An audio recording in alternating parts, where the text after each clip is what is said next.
You won't want to miss this. Before we jump in, hit subscribe, like this video, and drop a comment. Trust me, you'll be glad you did. The neon skyline of New Avalon burned through the floor-to-ceiling windows of Ethan Drake's apartment, bathing the sterile space in hues of electric blue and crimson. Holographic schematics hovered in midair, blueprints for the orbital habitat he'd spent years designing. His fingers twitched over the projection controls when his comm unit pulsed with an emergency alert. A flashing red banner appeared on his holoscreen. Breaking news: Earth Authority enacts emergency measure. The Species Purity Act takes immediate effect. Ethan's breath hitched. The stylus he held slipped from his fingers, clattering against the metal floor. The voice of the news anchor, cold and efficient, continued. Effective immediately, all non-human spouses and cohabitants must report for processing. Any humans harboring extraterrestrials will face severe penalties, including imprisonment. A chill ran down his spine. He already knew what this meant. Computer, call Lena, he ordered, his voice tight. The system beeped. Unable to connect. The number you are trying to reach has been deactivated. Ethan cursed. He was already grabbing his jacket, his mind racing, when his security feed flickered. A figure stood outside, her violet skin illuminated by the dim hallway lights, white hair tangled from the wind, golden eyes wild with fear. His stomach dropped. He wrenched the door open, and Lena Vashti nearly collapsed into his arms. They're already coming, she gasped. They're sweeping the district, door to door. I barely made it. Ethan pulled her inside, locking the door behind them. He took a step back, studying her. She looked exhausted, her breathing ragged. I just saw the news, he said. How the hell did they push this through so fast? Lena ran a trembling hand through her disheveled hair. The authority had it ready. They were waiting for an excuse. What excuse? She let out a bitter laugh. That fight at the interstellar embassy last week. You know, when the ambassador's son got into that bar brawl. They're using it as proof that non-humans are a destabilizing influence. Ethan's jaw tightened.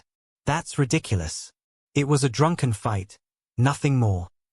They don't need real justification, Lena snapped. They just need fear. She wrapped her arms around herself. What are we going to do?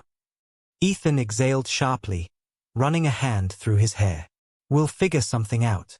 Maybe we can appeal to the Interstellar Council, get them to pressure Earth's government. I'm pregnant. The words hung in the air between them like a detonation in zero gravity.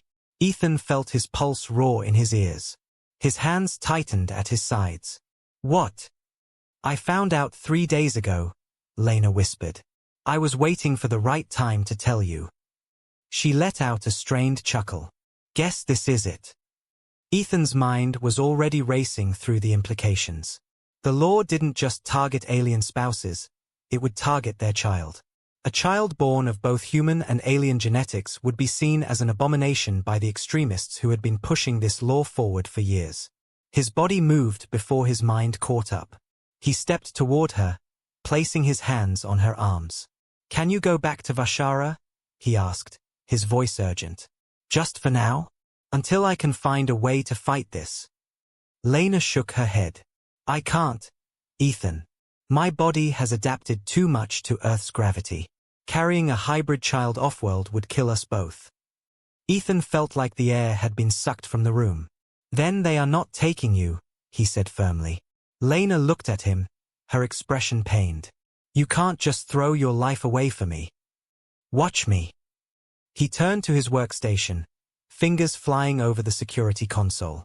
Computer, initiate blackout protocol. Full spectrum signal disruption.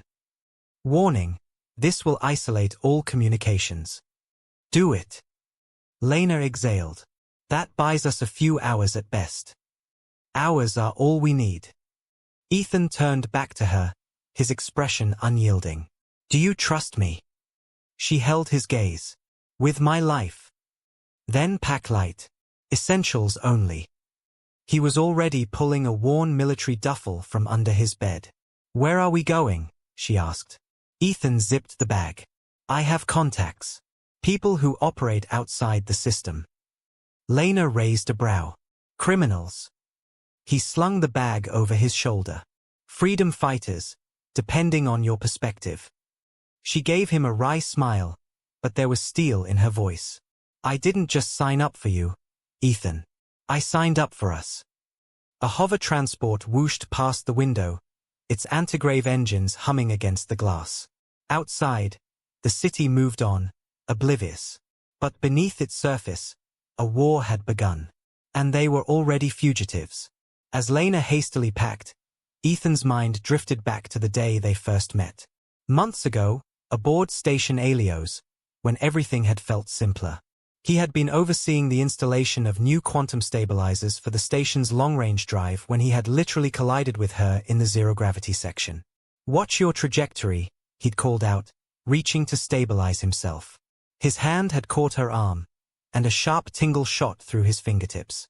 It was the first time he had ever touched a Vashari. Their biology carried a faint bioelectric charge, and the momentary jolt sent a shiver up his arm. She had laughed, her white hair floating around her face like a cosmic halo. Maybe you should watch yours, Engineer Drake. He had been caught off guard, not just by her beauty, though the violet skin and golden eyes were striking, but by the sheer confidence radiating off of her. You know my name? He had asked, surprised. She had smirked. I make it my business to know who's tinkering with the station's drives. Ethan had been hooked from that moment. That brief meeting had led to late-night conversations in the observation dome, heated debates about xenobiology versus engineering, and, eventually, an unofficial wedding beneath the stars. They had exchanged vows while the Milky Way stretched above them, the vastness of space serving as their cathedral.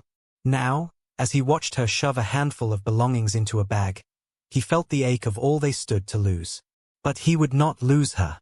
He refused to. Lena's voice cut through his thoughts. Ethan, the news feeds. She held up her holodisplay, showing a government broadcast. The words across the screen made his blood run cold. The Species Purity Act, protecting humanity from interference. Beneath it, propaganda footage played. Images of mixed-species couples, blurred and distorted to look unnatural. A deep voice narrated. Earth's future depends on preserving our genetic heritage. We cannot allow contamination to threaten the foundation of human evolution. Ethan clenched his fists. They are scared, he muttered. Humanity finally reaches the stars, discovers we're not alone, and some people can't handle it. Lena looked at him, her golden eyes filled with something between sadness and fury. What kind of world are we bringing our child into? She asked softly. Ethan stepped toward her, placing his hand gently over her stomach. One we're going to change. A sudden series of knocks at the door made them both freeze. Attention, residents. A mechanical voice carried through the apartment speakers. This is an Earth Authority enforcement unit. All non-human residents must present themselves for immediate processing. Lena's hand found Ethan's. His grip tightened. They were out of time. Go, he whispered. Now. And together, they ran into the neon-lit night, two fugitives in a city that had just made their love a crime. The old sector of New Avalon was a maze of forgotten infrastructure, crumbling transit lines, abandoned industrial complexes, and decayed service corridors that no longer showed up on official city maps. Ethan led Lena through the shadows, keeping his grip tight on her wrist. Above them, the gleaming spires of the city still pulsed with neon light, as if nothing had changed. But everything had. Lena shivered, pulling her jacket tighter around her frame. Where are we going? We need to reach the lower sectors, Ethan said, keeping his voice low. I have an old friend there. She frowned. A soldier? No, Ethan glanced around, scanning for security drones before ushering her through a narrow alley. A hacker. They moved quickly, avoiding main streets where patrols had already begun random ID scans. Ethan knew the government had access to every facial recognition database in the city, every street cam, every transit checkpoint, every surveillance drone. It was only a matter of time before their faces were flagged. They had to get off the grid. A tram station loomed ahead, its magrail tracks humming softly as a hover train slowed to a stop. Ethan hesitated. "Too many cameras," he muttered. "We don't have a choice." Lena squeezed his hand. "We need to get further away." Ethan swore under his breath but nodded. They hurried onto the tram, blending into the late-night crowd of factory workers and service drones. The train doors hissed shut. Lena sat stiffly beside him, her golden eyes flicking toward the station platform. A pair of authority officers had entered the terminal, scanning the faces of passengers waiting for the next tram. "They are moving fast," she whispered. Ethan forced himself to remain calm. "Just stay still. Act natural." Lena exhaled, tilting her head back as if she were just another exhausted commuter. The tram lurched forward, speeding into the depths of the city. For the first time that night, they had a moment to breathe. Ethan took her hand. "We'll be okay," he said quietly. Lena turned to him, searching his face. "You don't believe that?" He swallowed hard. "I don't believe we'll survive if we don't keep moving." The tram ride was short. Within minutes, they arrived at Old District 47, a sector long abandoned by the city's planners. Here, the streets were lined with rusted cargo containers and half-functioning streetlights. They moved quickly through the darkness. A few blocks away, Ethan found what he was looking for: a sealed underground entrance, hidden beneath a collapsed section of magrail. Ethan pressed his palm against a rusted access panel. A second later, a red light flashed, scanning his biometric signature. A low beep sounded. The wall slid open, revealing a dimly lit corridor beyond. Lena hesitated. "You trust this guy?" "I trust him more than I trust anyone else in this city." She nodded, and together, they stepped inside. The door sealed shut behind them. Inside, the air smelled of ozone and old circuits. Flickering screens lined the walls, streaming hacked security feeds from all over the city. A man sat at the center of it all, his dark skin marked with subdermal tech implants that pulsed with blue light. He turned his chair slowly, grinning. "Ethan Drake." Ethan let out a breath. "Nico." Nico's cybernetic eye flickered as he scanned Lena. And this must be the reason the government suddenly declared war on love. Lena crossed her arms. "Charmed." Nico smirked, then turned back to his monitors. "You two are already on every watch list. They're calling it the Purification Directive in some circles. The authority is offering a generous reward for informants." Lena's face tightened. "They won't stop." "No," Nico agreed, "they won't." He turned to Ethan. "Which is why we need to erase you." Ethan frowned. "Erase?" "Your digital identities. I can wipe your records, fabricate new ones. But even then, you won't be safe here." Ethan exhaled. "What's the alternative?" Nico tapped a few keys, and a holographic display materialized. A luxury starliner appeared in midair. "The Ardent Voyager. It's leaving for the Andromeda trade route tonight. High class, full of elites who don't ask questions. They don't scan androids because of privacy laws." Lena stiffened. "Androids?" "That's your cover," Nico said. Ethan frowned. "Lena doesn't exactly pass for an android." "She will." Nico pulled out a sleek metallic collar from a drawer. Lena eyed it warily. "Let me guess. That thing scrambles my biosignature." "Smart girl." Nico tossed it to her. "It overrides standard scan protocols, makes you read as synthetic." Ethan hesitated. "And if someone tries to interface with her?" Nico smirked. "That's where it gets interesting." Lena turned the collar over in her hands. "This is a bad idea." "It's a brilliant idea," Nico corrected. "The Ardent Voyager is full of high-end androids. Wealthy humans love their custom models. No one questions them." Ethan wasn't convinced. "And how do we get on board without raising suspicion?" Nico brought up another screen, displaying forged documents. "I'm putting you down as Darius Cole, an off-world businessman. Lena will be AX-07, a top-tier companion android. Congratulations. You two are now the most expensive package money can buy." Lena gave Ethan a look. You're enjoying this too much. Nico chuckled. Oh, absolutely. Ethan exhaled.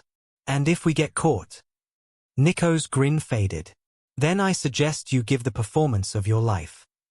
Lena hesitated for only a moment longer before snapping the collar around her throat. The moment it locked, her entire presence shifted. The device hummed softly, and her natural energy signature vanished, replaced by the faint, artificial pulse of a synthetic entity. Ethan stared. Lena turned to him, tilting her head slightly. When she spoke, her voice carried a perfect, mechanical cadence. Greetings, Master. Shall I engage entertainment mode? Nico burst out laughing. She's a natural. Lena's lips twitched in amusement. She looked at Ethan, lowering her voice. Your heart rate is elevated, Master. Shall I adjust my appearance parameters? Ethan rolled his eyes. Cut it out. Nico wiped a tear from his eye. This is gonna be fun. The amusement was short-lived. An alarm blared across Nico's security console. Ethan turned sharply. What is it? Nico frowned, bringing up live surveillance feeds. He zoomed in on a government broadcast. A striking woman in a black authority uniform stood before a crowd of reporters. We will pursue all violators of the Species Purity Act with full force, she declared. Any humans harboring extraterrestrials will face extreme consequences. Ethan's stomach twisted. Lena frowned. You know her? Ethan nodded, his throat dry. Captain Valerie Voss. Lena's gaze sharpened. An ex.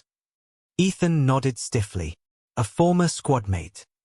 Nico whistled. OF. Bad luck. Lena crossed her arms. How bad? Ethan's jaw clenched. I turned in her brother for selling military secrets. He went to prison. She never forgave me. Lena exhaled. And now she's hunting alien spouses. Wonderful, Nico muttered.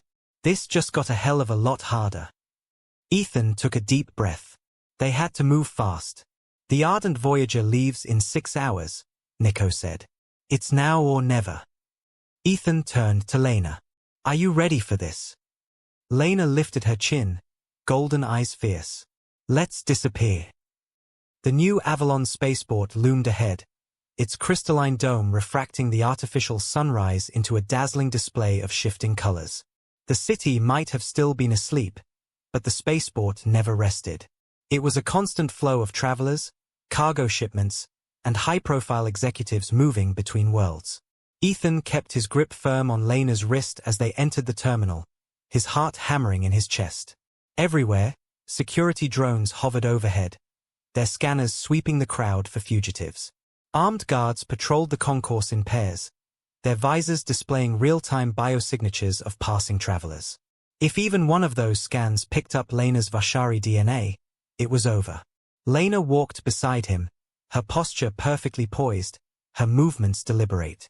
With the synthetic collar masking her alien biology, she exuded the aura of a high-end companion android, elegant, expensive, untouchable. Ethan, meanwhile, had to become someone else. His new identity, Darius Cole, was a fabricated persona, an off-world businessman wealthy enough to afford a custom-built android companion. He adjusted his tailored coat, squared his shoulders, and kept his expression neutral as they approached the VIP check-in counter for luxury travelers. The attendant, a young man in a polished uniform, barely glanced up as he scanned Ethan's forged credentials. Welcome aboard the Ardent Voyager, Mr. Cole, the attendant said smoothly. And your companion unit. Lena tilted her head slightly, her golden eyes flickering with subtle mechanical precision. Designation: AX-07. Companion model, registered to Mr. Darius Cole. Her voice was smooth, synthetic, with just enough programmed warmth to seem convincing. Ethan resisted the urge to let out a breath of relief. The attendant nodded approvingly, clearly used to handling android passengers. Impressive model, he remarked. Alan Tekker's latest release. Ethan forced a smirk. Custom design. More expensive than my first starship. The attendant chuckled. Understood, sir. Enjoy your voyage. He gestured toward the private security checkpoint, reserved for high-profile travelers. Final biometric scan before boarding, sir. Just a formality. Ethan tensed. This was it, the moment of truth. He stepped forward first, placing his hand on the biometric scanner. The machine hummed softly before flashing green. Identity confirmed, Darius Cole. Ethan stepped aside, keeping his expression neutral as Lena moved to the scanner. The security officer, a gruff-looking man with cybernetic implants, glanced at her, then back at his handheld scanner. Gotta do a quick interface check, he muttered. New security protocols. Ethan's pulse spiked. Lena didn't hesitate. She stepped forward smoothly, tilting her head ever so slightly as if awaiting input. Interface protocol accepted, she said, her voice carrying the precise cadence of an AI system. The officer extended his cybernetic hand, his fingers unfolding into a data link interface. Ethan clenched his fists. If the collar's systems failed now, even for a fraction of a second, Lena's real biosignature would be exposed. The officer's scanner pulsed with blue light as he established a connection. Lena stood perfectly still, her expression blank. The scanner blinked once, then displayed. Access restricted. High priority unit. The officer frowned. Ethan forced himself to sound bored. Problem. Strange encryption, the officer muttered, tapping the screen. Says she's a high-priority model. Private security clearance. That normal? Ethan smirked. Let's just say she's not your average companion unit. The officer gave him a knowing look but didn't press further. He shrugged, stepping back. All right, you're clear. Ethan and Lena stepped through the final gate, walking side by side toward the boarding ramp. Only when they were safely inside the docking tunnel did Ethan let out a shaky exhale. That was close, he muttered. Lena turned her golden eyes to him. I told you I was a good actress. Ethan gave her a side glance. You're enjoying this way too much. She arched a brow. I just avoided detection by an elite-level security officer. I think I'm allowed to be a little smug. Ethan chuckled under his breath. He reached for her hand, squeezing it gently. We're not safe yet, he murmured. Lena nodded. Then let's keep moving. They entered the Ardent Voyager's main atrium, a massive open space filled with polished marble floors, floating chandeliers, and panoramic windows displaying the vastness of space. The ship was a luxury liner, built for the elite, politicians, corporate executives, and high-ranking officials. A place where nobody asked questions.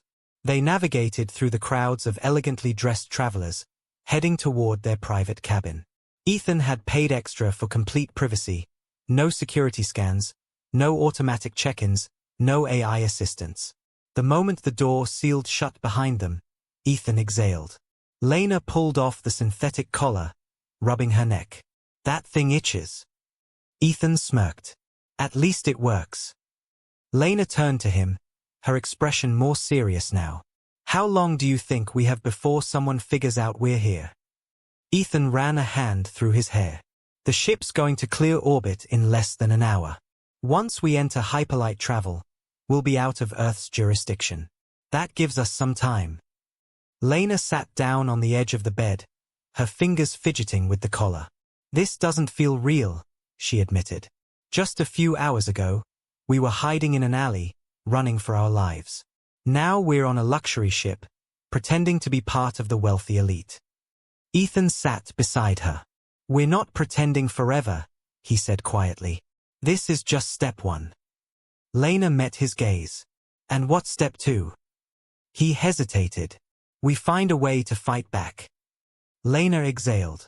Ethan, we can't fight an entire government. We don't have to fight alone, he said. The Interstellar Council has to respond to this. They can't ignore Earth's human supremacist policies forever. Lena shook her head. You're assuming they care. Ethan's jaw clenched. Then we make them care. A sudden beep from the room's communication panel made them both freeze. Ethan turned sharply toward the screen. A message appeared. Security alert. All passengers remain in your cabins. Routine inspection in progress. Lena's fingers dug into the sheets. That's not good. Ethan moved toward the window, peering out into the corridor. A group of authority officers were moving down the hall, scanning cabins.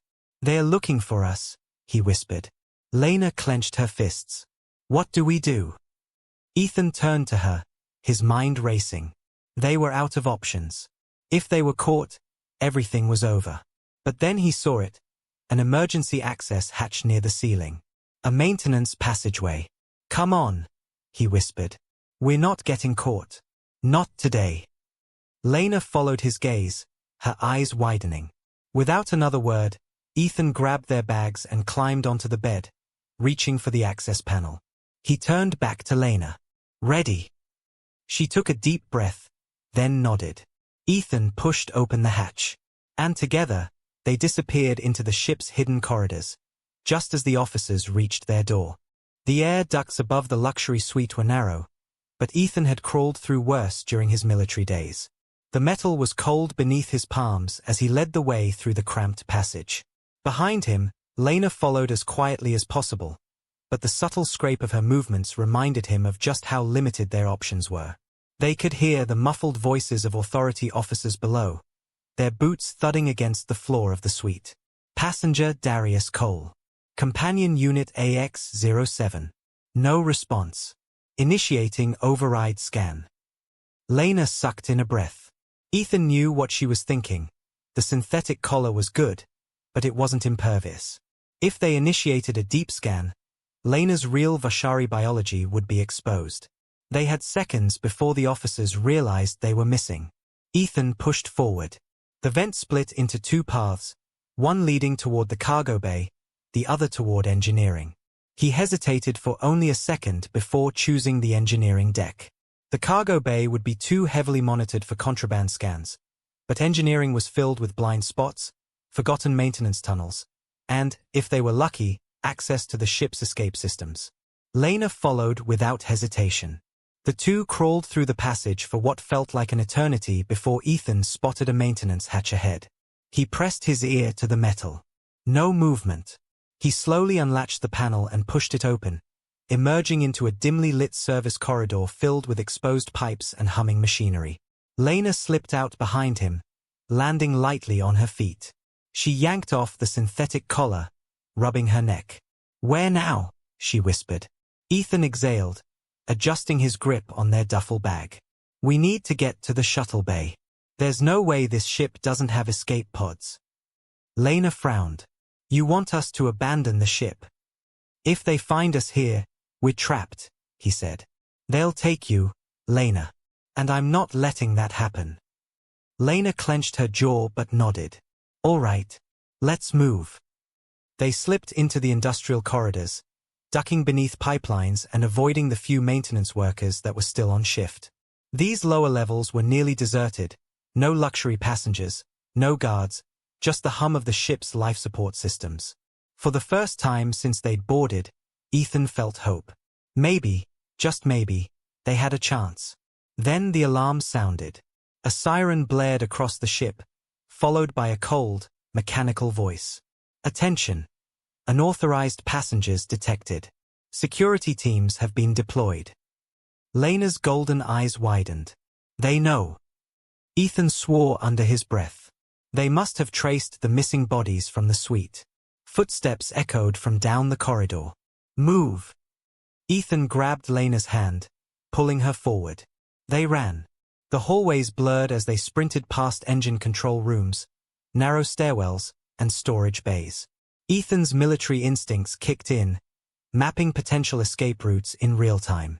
They rounded a corner, only to skid to a halt. A squad of authority enforcers stood at the far end of the corridor, weapons raised.